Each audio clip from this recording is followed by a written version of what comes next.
Doctor Baba Saheb Ambedkar open university.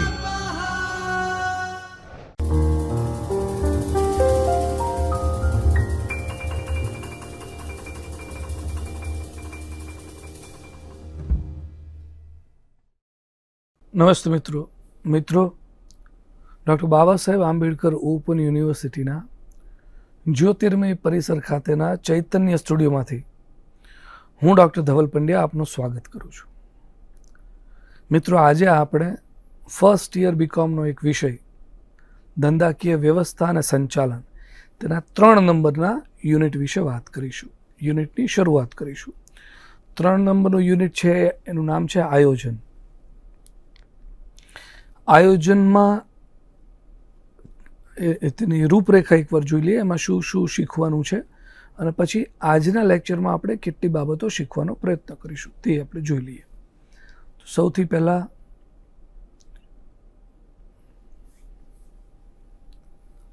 આયોજનની રૂપરેખા. 3.1 પ્રાસ્તાવિક. 3.2 આયોજનની વ્યાખ્યા. 3.3 આયોજનના લક્ષણો, ઉદ્દેશો, ફાયદા અને મર્યાદાઓ. આયોજનની પ્રક્રિયા 3.4. 3.5 આયોજનના અંગો. 3.6 આયોજનના પ્રકારો, ફાયદા અને મર્યાદાઓ. પછી 3.7 આવે છે કોર્પોરેટ આયોજન, અને 3.8 અંતિમ છે સ્વાધ્યાય છે. આટલી બાબતો આ યુનિટમાં આપણે સમજવાની છે. જોઈએ કે આજના વ્યાખ્યાનમાં આપણે શું શીખવાનું છે. ઓકે, 3 બાબતો આજે મુખ્યત્વે આપણે સમજીશું. 3.1 છે પ્રસ્તાવનાથી શરૂઆત કરીશું. આયોજનની પ્રસ્તાવના. આયોજન એટલે શું, તેને વ્યાખ્યાઓ 3.2માં. 3.3માં આયોજનના લક્ષણો જોઈશું, ઉદ્દેશો, ફાયદાઓ અને મર્યાદાઓ. કદાચ ફાયદા સુધી આપણે રાખીશું, મર્યાદાઓ બીજા લેક્ચરમાં લઈશું. તો આમ પ્રસ્તાવના, વ્યાખ્યા, આયોજનના લક્ષણો, ઉદ્દેશો અને ફાયદા, આટલી બાબતો આપણે આજના લેક્ચરમાં કવર કરવાનો પ્રયત્ન કરીશું.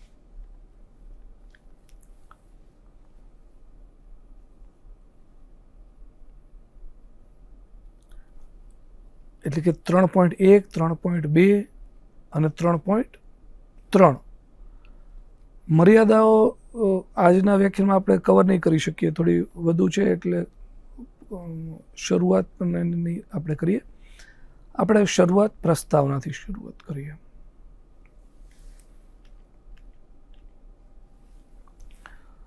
મિત્રો, સંચાલનનું સૌથી મહત્વનું અને સૌ પ્રથમ કાર્ય આયોજન છે. આયોજન ઉપરાંતના સંચાલનના જુદા જુદા કાર્યો જેવા કે પ્રબંધ, દોરવણી,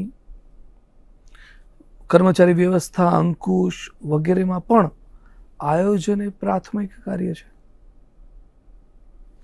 બીજા શબ્દોમાં કહીએ તો આયોજનની ગેરહાજરીમાં સંચાલનના બાકીના કાર્યો એ અર્થહીન બની જાય છે. સંચાલનના બધા કાર્યો આયોજન ઉપર એ આધારિત છે. આયોજન એ સંચાલકીય કાર્યોની શરૂઆત છે. આયોજન એ ભવિષ્યમાં કરવાની કાર્યોની બ્લુપ્રિન્ટ છે. આમ આયોજનની આપણે પ્રસ્તાવના સમજીએ. હવે એની વ્યાખ્યા સમજીએ.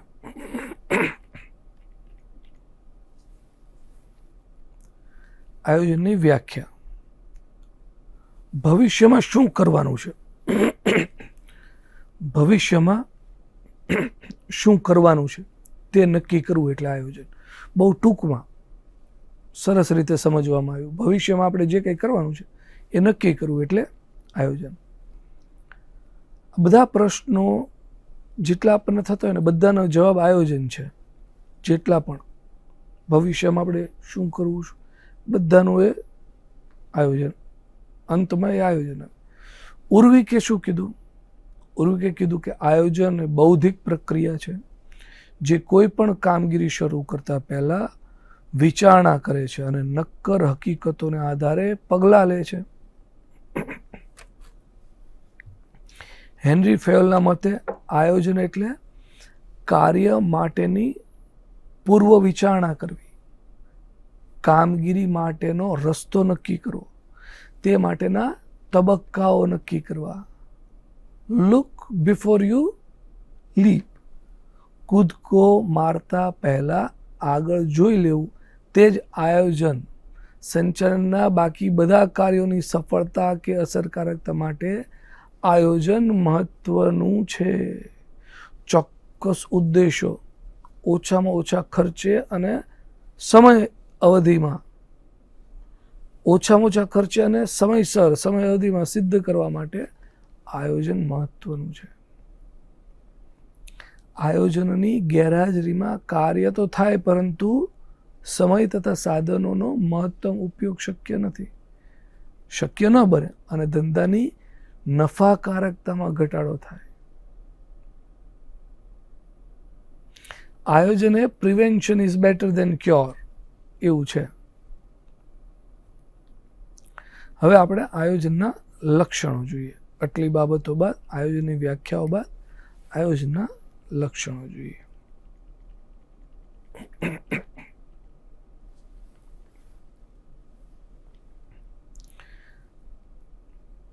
આયોજન એ સાર્વત્રિક છે. પહેલું જ લક્ષણ આયોજન એ સાર્વત્રિક છે.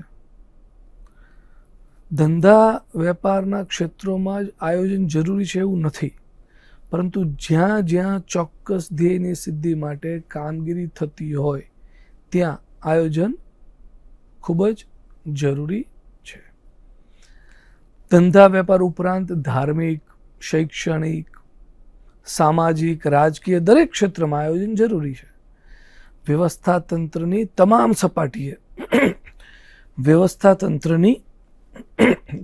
સપાટીએ આયોજન જરૂરી છે, કરવું જ પડે. ધંધાકીય એકમનું કદ નાનું હોય કે વિશાળ હોય, આયોજન સરખું જ મહત્વનું છે.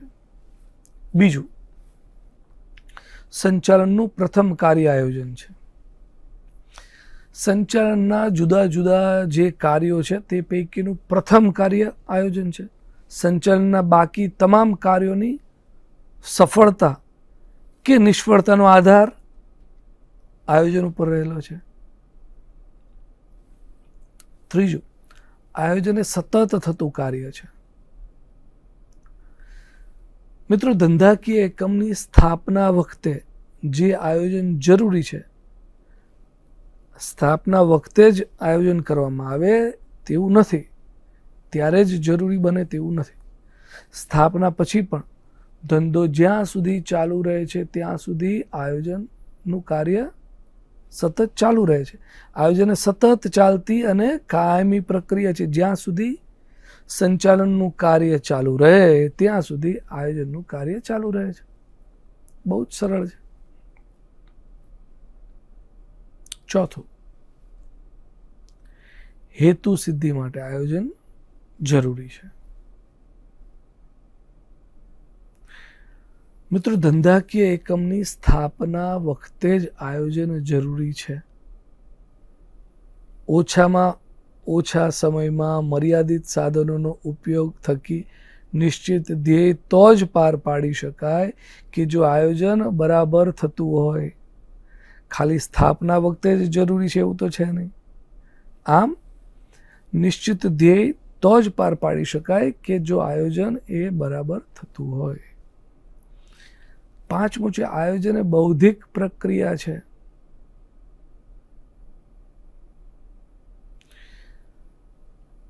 આયોજન કરવા માટે જ્ઞાન, આવડત, બુદ્ધિ અને અનુભવ આ બધાની જરૂર પડે છે. જ્ઞાન પણ હોવું જોઈએ, આવડત પણ, બુદ્ધિ પણ હોવી જોઈએ.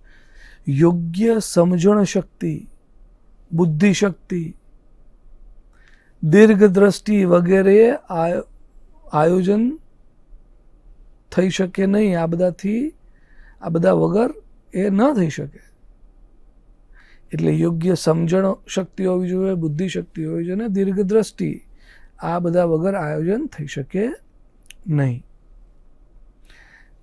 તેથી જ કહી શકાય કે આયોજન એ બૌદ્ધિક પ્રક્રિયા છે. છઠ્ઠું, આયોજન એ ભવિષ્ય સાથે સંબંધ ધરાવે છે. ભવિષ્યમાં જે કામગીરી કરવાની છે, જે યોજના અમલમાં મૂકવાની છે, તેની પૂર્વ વિચારણા એટલે આયોજન, એટલે ભવિષ્ય સાથે સંકળાયેલી છે. સાતમું, અનેકવિધ વિકલ્પો પૈકી શ્રેષ્ઠ વિકલ્પની પસંદગી એ આયોજન છે.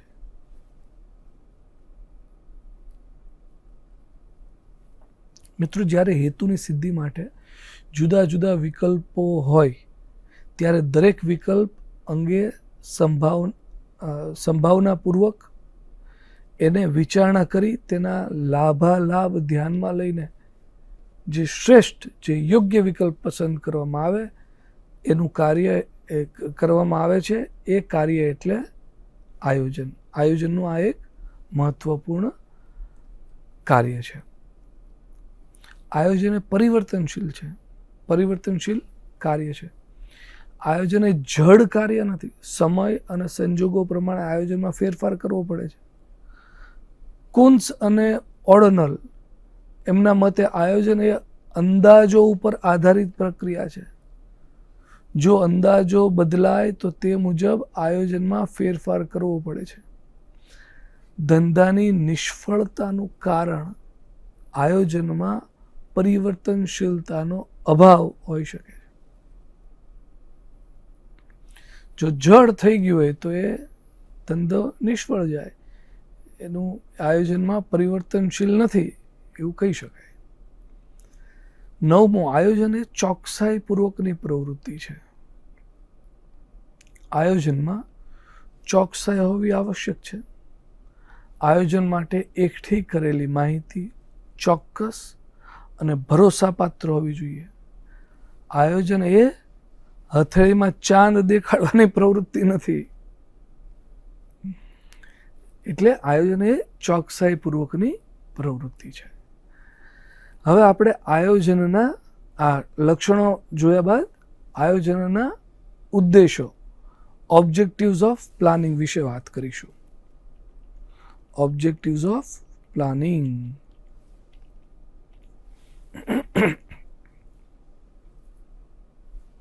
12 પ્રકારના ઉદ્દેશો આપ્યા છે. ઓકે, પહેલું લઈએ. પહેલા મિત્રો, સંચાલનમાં જુદા જુદા કાર્યો પૈકીનું પ્રથમ કાર્ય આયોજન છે. આયોજન એ સંચાલનનું પ્રાથમિક મૂળભૂત કાર્ય છે. સંચાલનના બાકી અન્ય કાર્યોની સફળતાનો આધાર એ આયોજન ઉપર રહેલો છે. તેથી આયોજનને સંચાલનનું મહત્વનું કાર્ય ગણી શકાય. આયોજન ઉદ્દેશો આ 11 પ્રકારે આપણે વર્ણવી શકાય. પહેલું છે ધંધાના ધ્યેયની સિદ્ધિનો પહેલો ઉદ્દેશ. મિત્રો, ધંધાકીય એકમના ધ્યેયની સિદ્ધિ એ આયોજનનો મૂળભૂત ઉદ્દેશ છે. યોગ્ય આયોજન થકી એકમ સરળતાથી તેના ધ્યેયની સિદ્ધિ કરી શકે છે. ધંધાકીય એકમના ધ્યેય ટૂંકા ગાળાના પણ હોય અને લાંબા ગાળાના પણ હોઈ શકે. આ ધ્યેયની સિદ્ધિ એ આયોજનનો મુખ્ય ઉદ્દેશ્ય છે. ધ્યેયની સિદ્ધિ. બીજું, ભવિષ્ય માટે યોગ્ય દિશા સૂચનો. ભવિષ્યમાં થનારા કાર્યો અને પ્રવૃત્તિઓને યોગ્ય દિશા આપવાનો ઉદ્દેશ આયોજનનો છે.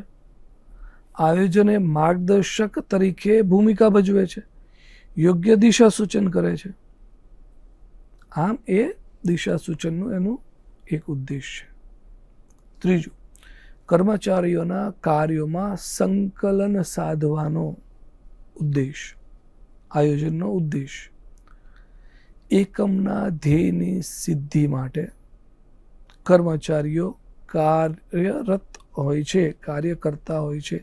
તેમના કાર્યોમાં સંકલન સાધવાનો એક ઉદ્દેશ આયોજનનો છે.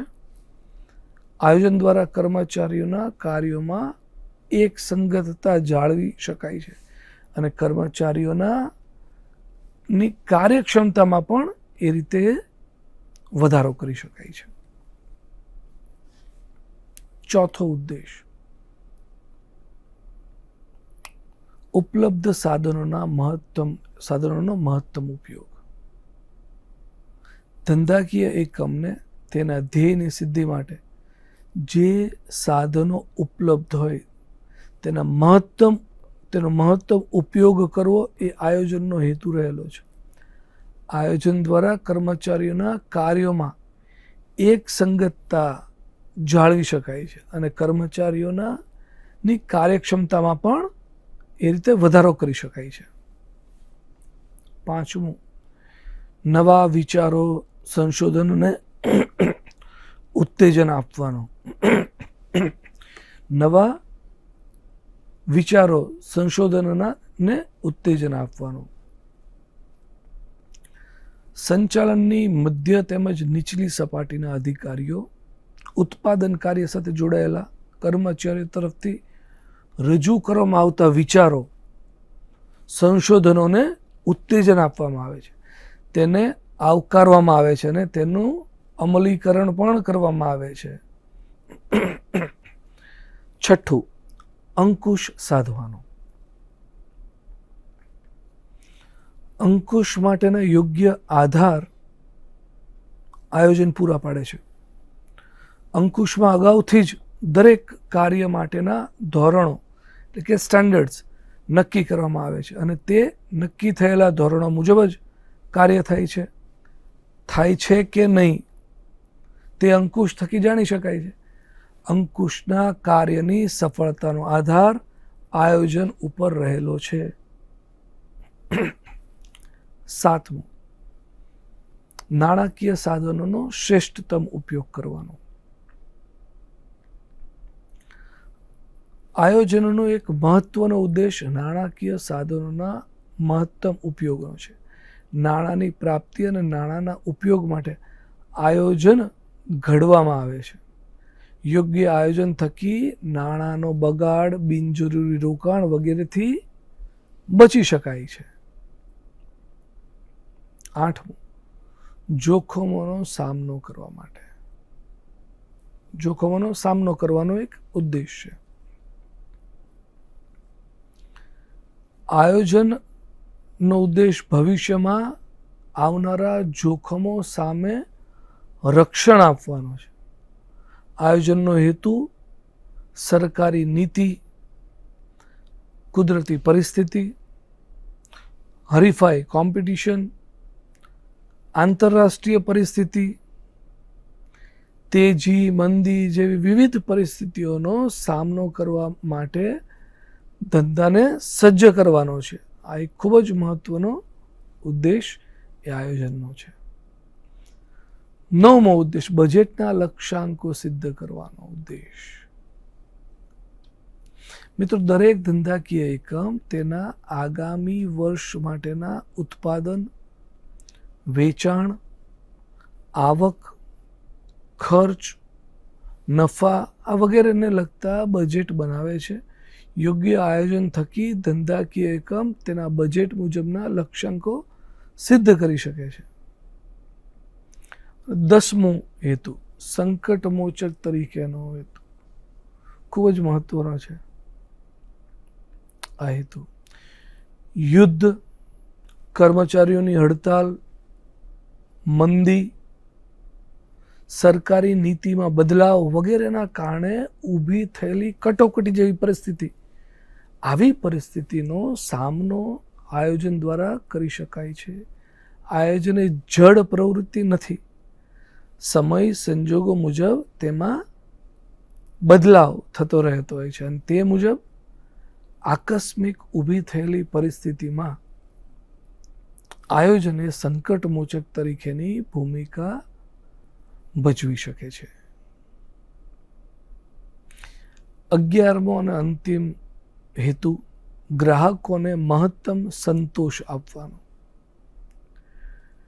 મિત્રો, ધંધામાં ગ્રાહકોને રાજાશાહી, એવું આપણે કહેતા હોય ભાઈ તમે તો ગ્રાહક એ ભગવાન છે, એટલે રાજા તરીકે એને ગણવામાં આવે છે. ગ્રાહકને મહત્તમ સંતોષ આપવો દરેક ધંધાનો એ ધ્યેય હોય છે.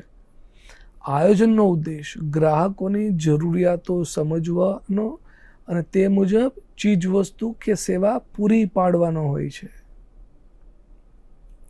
ગ્રાહકોને શું જોઈએ છે? તેને જરૂરી વસ્તુ પૂરી પાડવાની, જરૂરી સેવા પૂરી પાડવાની. તો મિત્રો, આ હતા 1 થી 11 આયોજનના ઉદ્દેશો.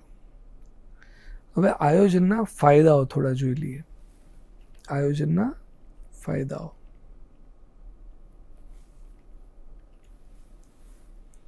આયોજનના ફાયદાઓ. પહેલું છે ધ્યેય સિદ્ધિ શક્ય બને. આયોજન દ્વારા ધ્યેય સિદ્ધ કરી શકાય છે. આયોજન એ હેતુલક્ષી પ્રવૃત્તિ છે. અગાઉથી સુનિશ્ચિત કરેલા ધ્યેયની પ્રાપ્તિ એ આયોજન દ્વારા શક્ય બને છે. બીજું, આયોજન દ્વારા બિનજરૂરી ખર્ચાઓનું પ્રમાણ ઘટે છે, સમય બચે છે, બગાડ અટકે છે, ઉત્પાદનના સાધનોનો મહત્તમ ઉપયોગ પણ કરી શકાય છે. ત્રીજું છે આયોજન દ્વારા અંકુશનું કાર્ય શક્ય બને છે. મિત્રો, આયોજન દ્વારા ઉદ્દેશોની સ્થાપના થાય છે. ત્યારે ખરેખર કેટલા ઉદ્દેશો સિદ્ધ થઈ શક્યા તેની સરખામણી નક્કી કરેલા ધોરણ સાથે કરવામાં આવે છે. જો આયોજન ન કરવામાં આવ્યું હોય તો અંકુશના કાર્યને અમલમાં મૂકી શકાય નહીં. ચોથું છે આયોજન અનિશ્ચિતતાઓ સામે રક્ષણ પૂરું પાડે છે. ધંધા સામે રહેલા જોખમોનો સામનો કઈ રીતે કરવો તે આયોજન દ્વારા વિચારી શકાય છે અને ભવિષ્યની અનિશ્ચિતતાઓ સામે રક્ષણ મેળવી શકાય છે. પાંચમું છે આયોજન દ્વારા નિર્ણય લેવામાં સરળતા રહે છે. મિત્રો, યોગ્ય સમયે યોગ્ય નિર્ણય લેવો જરૂરી છે. કયું કાર્ય કોણે કરવાનું છે, ક્યારે કરવાનું છે, કેવી રીતે કરવાનું છે વગેરે અંગેના નિર્ણયો આયોજન દ્વારા લઈ શકાય છે. છઠ્ઠી બાબત છે આયોજન દ્વારા જુદા જુદા કાર્યો વચ્ચે સંકલન સાધી શકાય છે. ધંધાના જુદા જુદા વિભાગો વચ્ચે સંકલન સાધીને તેમના વચ્ચેની વિસંગતતા દૂર કરવાનું કાર્ય એ આયોજન કરે છે. સાતમો અને અંતિમ ફાયદો સંચાલનની તમામ કાર્યોનો પાયો એ સંચાલન છે. સંચાલનની તમામ કાર્યોનો પાયો એ આયોજન છે. પ્રથમ આયોજન થાય છે, ત્યાર પછી જ સંચાલનના બાકી કાર્યો શરૂ થાય છે. આયોજન થયા પછી જ વ્યવસ્થાતંત્ર ગોઠવાય અને માર્ગદર્શન, દોરવણી બધું આપી આપણા કર્મચારીઓને એ આપી શકાય છે અને તેની પર અંકુશ રાખી શકાય છે. આમ મિત્રો, આ 1 થી 7 આયોજનના ફાયદાઓ થયા. આ ફાયદાઓ બાદ આપણે અહીં લેક્ચરને પૂર્ણ કરીએ પહેલાં આજના લેક્ચરમાં શું શું સ્વાધ્યાય, કેવા કેવા પ્રશ્નો પૂછી શકાય તે હવે આપણે જોઈ લઈએ એકવાર. તો પહેલો પ્રશ્ન છે આયોજન એટલે શું? તેની વ્યાખ્યા આપી તેના લક્ષણો વર્ણવો. પહેલો પ્રશ્ન. બીજો પ્રશ્ન આયોજન એટલે શું? તેના ઉદ્દેશોની ચર્ચા કરો. ત્રીજો પ્રશ્ન એવો પૂછી શકાય કે આયોજન એટલે શું, તેના ફાયદાઓ વિગતે વર્ણવો. એ જ રીતે ટૂંકા પ્રશ્નો કે ટૂંક નોંધમાં આયોજન સાર્વત્રિક છે, જે આપણે લક્ષણોમાં જોયું હતું, આ આયોજન સાર્વત્રિક છે, એની વિશે ટૂંક નોંધ લખો અથવા ટૂંકમાં માહિતી આપો. પછી એક હતું આયોજન દ્વારા અંકુશનું કાર્ય શક્ય બને છે, તો ટૂંક નોંધ લખવાની પર આવો પણ પ્રશ્ન આવે. અને છેલ્લે જે ફાયદાઓમાં જોયું ધ્યેય સિદ્ધિ શક્ય બને, તો એની વિશે ટૂંકા પ્રશ્નોમાં આયોજનથી ધ્યેય સિદ્ધિ શક્ય બને, જો હા તો કઈ રીતે ટૂંકમાં માહિતી આપો, અથવા તો આયોજનથી ધ્યેય સિદ્ધિ શક્ય બને છે, ટૂંક નોંધ લખો. આવો પ્રશ્ન પૂછી શકાય.